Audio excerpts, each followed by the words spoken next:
Hello everyone, welcome to our Let's Play series of Pillars of Eternity 2. This is Colonel RPG as usual, and I'm very happy that you're supposed to join me today as we talked to the best. Hey there, how's it going? What's on you? Aww. Let's get going. So last episode we were talking to Aloth, and we had a chat with Shodi as well, and I think a little bit of a chat as well with Seraphan. I don't think there's anybody else over here, apart from these guys. I need to look into a few things today, because we have a few quests. Ooh. Oh, I haven't talked to the steward. Let's see what we have. We have a white cape, potions, and a few fragments of Whispers of Yenwood. Who broke my sword? This was an amazing sword. At least I used it until the very end of the game, and it was used by Adair. Despite being utterly destroyed with the devastation of Cadnua, oh, that's why. That's who. Freaking Elthus. The sword known as Whispers of Yenwood has once again found its way into the possession of the keep's road warden, albeit in pieces. It would take a smith of some talent to reforge the weapon. With the right materials, however, perhaps the sword could become even greater than it once was. It wasn't necessarily the best thing ever, but it was pretty good, and it was the best longsword that I could find, so, at least in my opinion. This is a letter from Ophrah. Ophrah. That name is not unfamiliar. Penumbra, I hope this letter finds you in good health. It has been many summers since you first arrived in Gilded Vale. That's the first town to visit in the first game. Much has changed. Oh, Ophrah! I remember her! Oh. She was the... I think so. She was the, she was pregnant. She was Kalisha's, it's written Kalishka, but it's not. It's Kalisha. It's pronounced Kalisha. She was Kalisha's daughter, not daughter, sister. And Kalisha is like the first companion that we have in the first game. And, it has been many summers, she says. Now, since you first arrived in Gilded Vale, much has changed in those years for both of us. I do not know if you remember me, but the day you came to my door is not one I will forget. For months afterwards I wrestled with my faith and my fear. And still the gods have blessed me with a son! Awesome!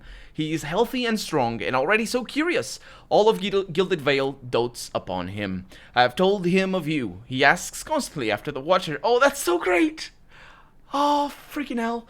The Watcher who restored his spirit, and hopes one day to meet you. Oh, that's so great! Until then, know that we keep you in our prayers. Your most grateful servant, Ophrah. Nobody warned me of this letter. Who didn't warn me of this letter? Freaking hell. Ah, awesome. Awesome. So Ophrah, it's probably the first moral choice, or I guess moral, but everything is moral. Any choice is always going to be morals.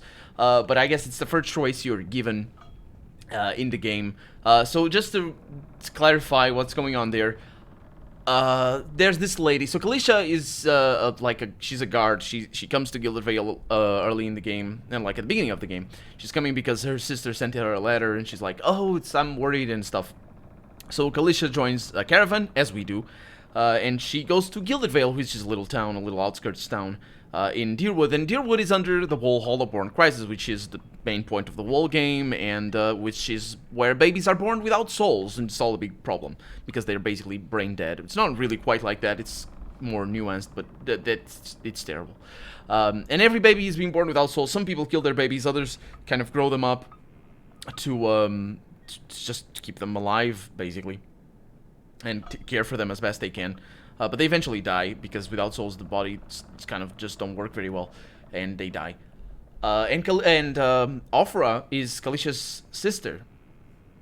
So, she was the one that sent her a letter. Kalisha, unfortunately, she dies when we are awakened. She dies because Theos... It's not on purpose that Theos kills her, but it's because of Theos, so Theos eventually got his just desserts. But yeah, Kalisha dies, and she never sees her sister. And then we meet her sister, and I told her that Kalisha died. So that's also part of that letter.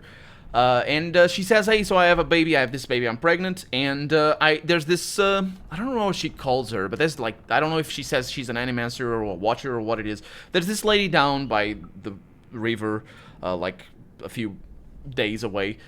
She's a witch, and she knows all about this stuff. She's like a cipher or something like that. So go there and ask her for a remedy, so I don't get, you know, Hollowborn kid. Which at the time of in the game, we're just yeah, okay, that sounds plausible. I'll go get you a remedy so you don't get affected by the devastating plague of unsold children that devastates the whole game. But yeah, we go down to the beach and we meet the lady, and she's like, "Yeah, that's not really a thing. You're gonna see. It's I can't. There's no cure for that. If there were, we wouldn't be in this game in the first place.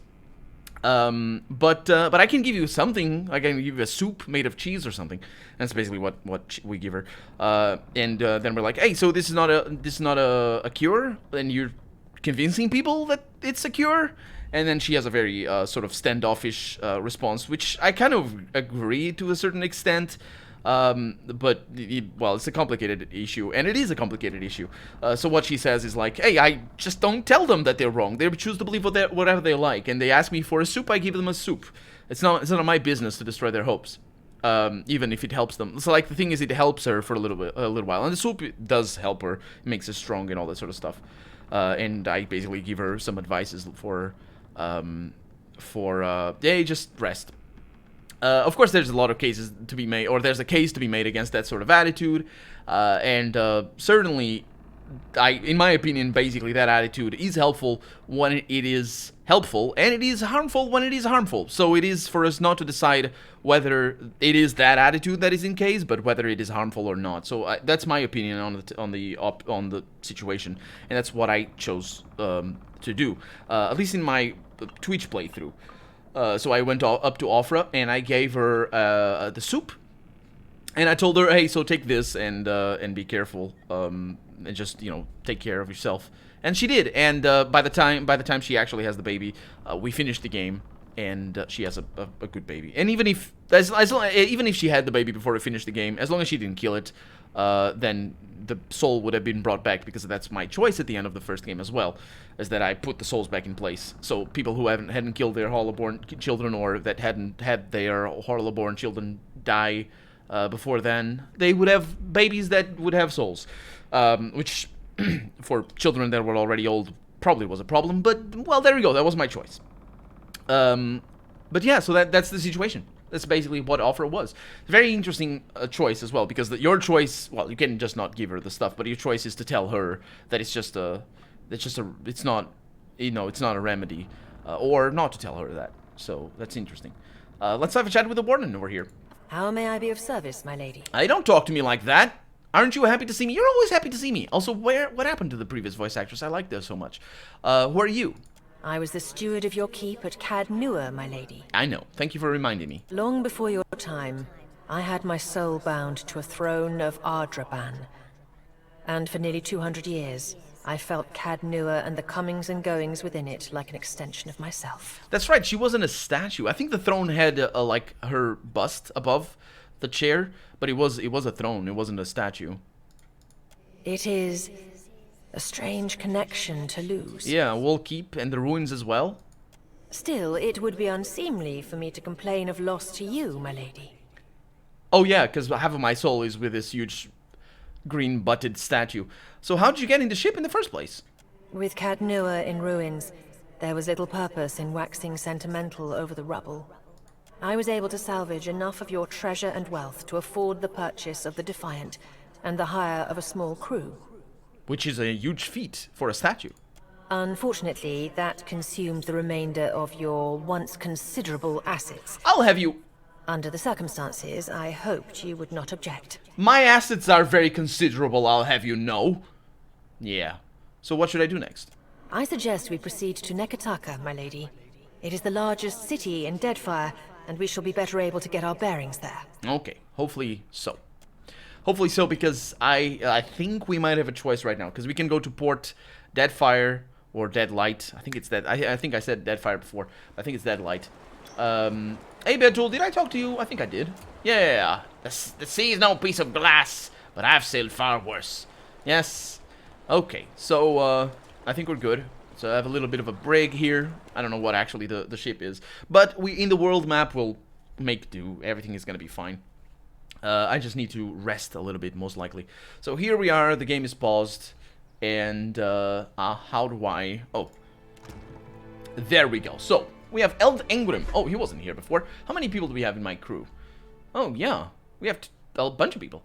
Let's see. Elder Engrim is a novice cannoneer, and his current job is as surgeon, right? Oh, how do I... What? How do I do that? How do I put you away? What is this? Cannoneer. Is that cannoneer? Oh, that's a cannon. I see. Okay, so you keep over there. What are you? Oh, can I... He's drunken and religious. He's a novice cannoneer. You're also a novice helmsman Beldul, and his current job... How do I... Insufficient crew. Okay, so I have enough crew for everything. I'm wondering how I choose the jobs they have or something. I'm not gonna read the tutorials. Because I don't know how to activate them. Maybe over here. Can I? No, that doesn't work. I just don't understand what that is. Toggle ship name visibility. Oh, yeah. So, let's see. He's a boatswain and a helmsman. Good stuff. And then over here, we have a seasoned deckhand. He's currently a deckhand. And we have a novice deckhand. He's a deckhand and a cannoneer as well. But how? Why is that? Chitupek. How about if I put you over there? Oh, I see. Because I can... But I would like to see what their skills are, because he's a seasoned deckhand. I'll figure it out.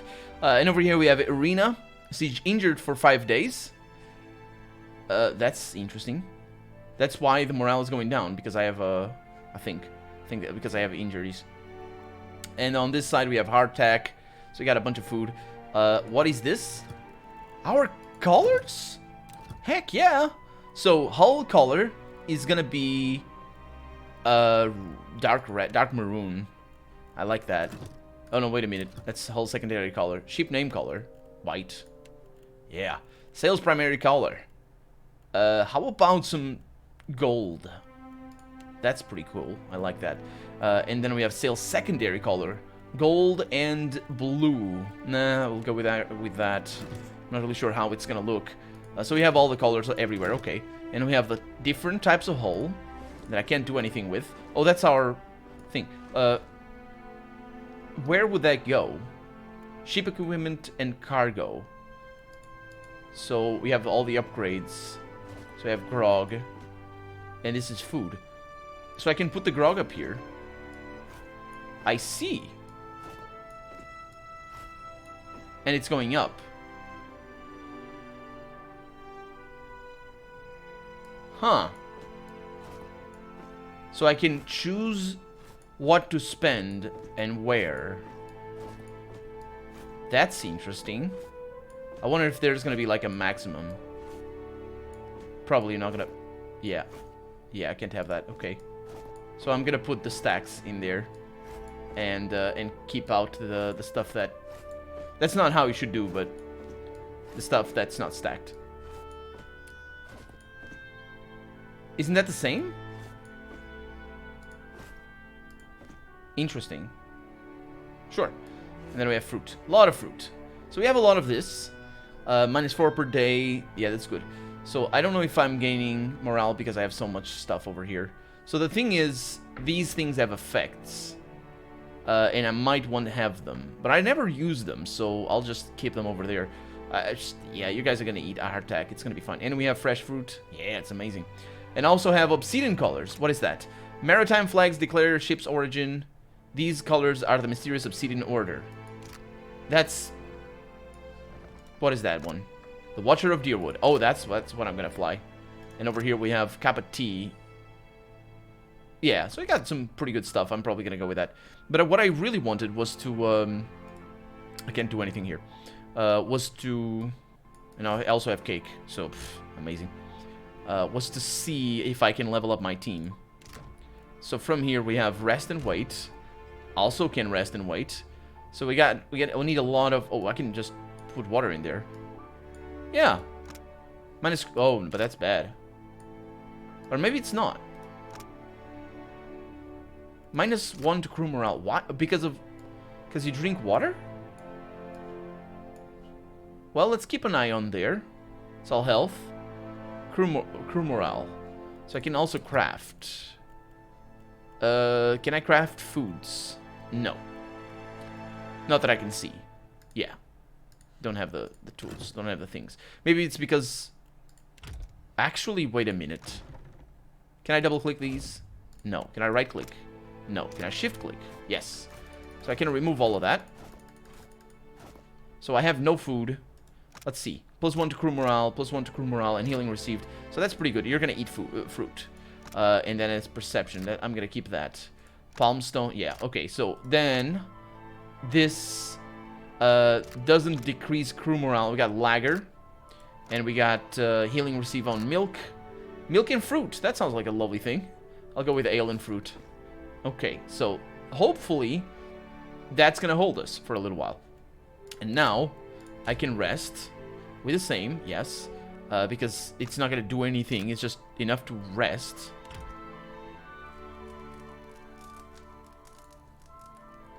Can press escape. And that means we're not injured anymore. And it saves what we have. I guess I could have eaten hardtack. So hardtack was also decreasing our morale. But it didn't decrease. You saw that it didn't decrease up there. Good. I like that. It's very good. So we are all rested. That's fantastic. Then we have the map. Holy... It's enormous. Well... This thing is enormous. This is bigger than... Oh my god. They're gonna have us go all over the place all the time. We got an injured crew. I know. It's all fine. Let's see our known locations. We have Fort Deadlight. She's up there. We're not going there right now. We have Dunaj over here. And we're going to Nekataka. Actually, I'm saying... Oh no, we are. Fort Deadlight. Yeah, we're going to Fort Deadlight. I need to get a spyglass. I don't know. The game was unpaused. Huh. How do I center on ship? Home? No. How do I center on the ship? I guess I can click over here. Oh yeah, easiest. So let's... It's a sloop. What is my ship? Can you tell me what my ship is? It's a sloop as well. Did I say it was a sloop before? Did I get the name of the ship right? Okay, so we have... Can we board? Abandoned village. We got Mayorel de Med. That sounds like a lovely time. I'm gonna go to that abandoned village and see what that is all about. Can we board? No.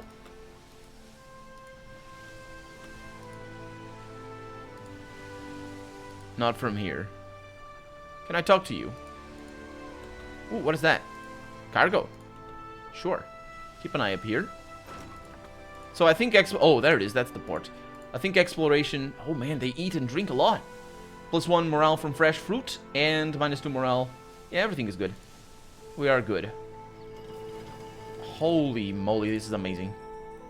So exploration is a very different beast than in the first game. Because in the first game... Well, it doesn't exist. Bunch of water over there. Mayorel de Med. Let's see what... Oh, I probably should save before I mess with Mayorel. Mayorel means the most crappy in Portuguese. It doesn't, actually. But you can make it sound like it does. And if, for those of you that know my mother tongue, it is Mairels. It's the Mairels. It's not quite the same. Oh, also, I didn't level you up. So you're a barbarian, so you're a frontliner. So we have... Oh, this is going to be interesting. Let's see. So you need to go over here. Why are you guys all... Weird. Do they see me? They might. Hopefully I'll still be able to level up. So, you go over there. We got us back here. It's a good setup. That's perfect. Let's level you up. So, are you a witch? He's a... he doesn't say over here, does it? He is a witch. Good for him. It's pretty good. He has quite a magnificent beard right there. But it might also be his jaw. So let's see. I'm gonna go with mechanics and sleight of hand and stealth. Sounds like a good thing. On this side, I'm gonna focus on things that, like for example, streetwise, metaphysics. Everybody has some of that. We got diplomacy, yeah, and bluff. Streetwise and bluff. Sounds like a good fit for him. Let's see. So I am choosing one ability for one class. So this is the Cypher ability. Soul Whip. So the Cyphers... I didn't see... Oh, crap. I didn't see what kind of character he was. Well, I guess I can come back. So Barbarian, I have Shouts. Barbaric Yell. Shaken for 20 seconds. That's accuracy versus will. I don't know if he's very accurate, so I don't really know how that's gonna go. He's also Fast Runner and extra defense when disengaging. That's always nice. Damage with an armed, +2. Accuracy with an armed attacks. I could go with him for unarmed. Causes the Barbarian to lash out when in pain, granting a bonus to damage for as long as he is bloodied or near death. I think Barbarians are unarmed combatants. Because I had one Barbarian in the first game and he was an armed combatant, so I don't really know if it's like a special thing. So he's not very mighty. He's just all over the place, really. He's not very good, I would say. Power source, Rage and Psionics. That's because of the way he is built. So this is just basically do whatever I feel like with him. Sounds good to me. Next up, I'm gonna go with more mechanics. And I'm gonna go with more streetwise. And I don't really need the bluff for right now. Let's go with that. And then I'm probably gonna focus... Let's see... Wild Mind. Okay. Damage with weapons. That sucks, doesn't it? That sucks. It's got Soul Whip. And then I screw up immediately. Let's close this. Yes, yes. I leveled him up already. He's already level 2. So I need to load the autosave. So, yeah, that's not good. I'm gonna need to have him with weapons. Let me see. Let's see how that goes. Going to the Formational again. Get you guys right like that. And let's see. So you have ranged weaponry. That's one thing. That's one way of doing it. But I need melee, and I also need fast melee. So I need him. Disarm difficulty trap. Okay, that's the mechanics. Weapon proficiencies. Oh, so he already comes with that. Haymaker, bleeding cut. Yeah, battle axe. I'm gonna go with two-handed battle axes. Sounds like a good thing. And it kind of reminds me as well of a brilliant character from Tyranny that I forget the name of. Because I forgot her name. So streetwise, over here, that's how I'm gonna go. Okay. And then over here, I'm not gonna go with that. I'm just gonna go Fast Runner, Bloodied for... I'm gonna go with 2 Barbarian levels. Excuse the hiccup. That was trying to become a burp, but it wasn't. And I'm gonna go with that, and then I'm gonna go with Fast Runner, most likely. And then the Yell, I can figure that. What does that do? 33% of base damage in area on weapon hit. But is that... Does that... Yeah, that's pretty interesting. But is that also for friendlies? I don't know. Okay, good. And then over here, I got more mechanics, and I got more streetwise. And then I have these. Barbaric Blow.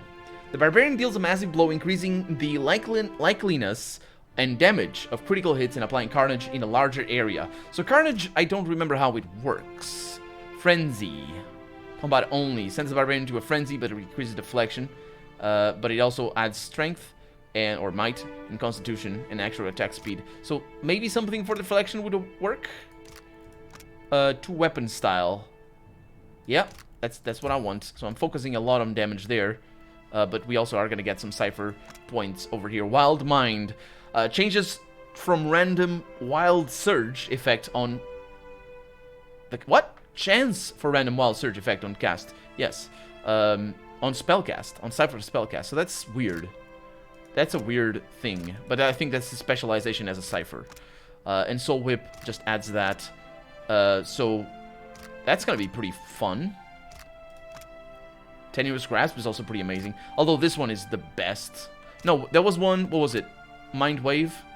There was one that sent everybody back, but I think it was like higher level. Oh, it's this one. Amplified Wave. I don't know if it does anymore. Draining whip gains focus. That's nice. I think this is gonna be fun. This is gonna be a good character. 15% damage with two-handed weapons. Not what I want. I wanted two weapons. Weapon sets. Can have weapon sets for days. Extra wheel, penetration of cipher spells. There's some really good stuff. Like this, for example, is pretty good, especially for a mobile character. But I will go with that for an extra 10% damage, which actually ends up being an extra 8% damage because it's 10 over 120. So it's it's not the same. So we are gonna go. We have battle axes. That is a. Tell me that's not a two-handed weapon. Capable of delivery powerful blows from their broad curved blades, battle axes are commonly used by soldiers throughout the Deerwood and Airglanfath. How about hatchets? Yeah, I'm just gonna go with the hatchets and things. Oh, it's one-handed. Yeah, everything is good. So everything is good there. We have another level up. I'm gonna go with bluff this time, and I'm gonna keep going up on mechanics because I didn't like not having that. Wild sprint. That's instant. I think that's a modal. I don't know if that's modal. Thick-skinned, that adds... Oh, it's not deflection. I kind of want deflection. We can do that. Damage against wilders. Damage with two-handed weapons. Accuracy with carnage attacks. And then we have barbaric blow that I kind of want, but then again, I want another one over here. Because as of right now, I only have Tenuous Grasp to cast. Which is foe target, shaken, and confused. Not that great. Ice Strike is pretty amazing. Really, really nice, because Blinded decreases a lot of stuff, as you can see. Phantom Foes is also pretty good. But Mental Binding is the stuff. This thing, unfortunately, just doesn't land very often. But then again, neither does these. Does this one, because it doesn't have accuracy plus things anymore. Whisper of Treason is amazing. It might actually be very beneficial. Yeah, I'll go with that. Crowd control for the cipher. Is my cipher crowd control-ish? It's not. It's damage-based. Damage focus. I think. Okay, pause the game and let me make sure that I'm not mistaken on that. It is not damage focus. It is the same crowd control. Sounds good. We all have crowd control. We can deal with crowd control. Damage we can do. He's already focused on damage on melee, so I suppose damage on...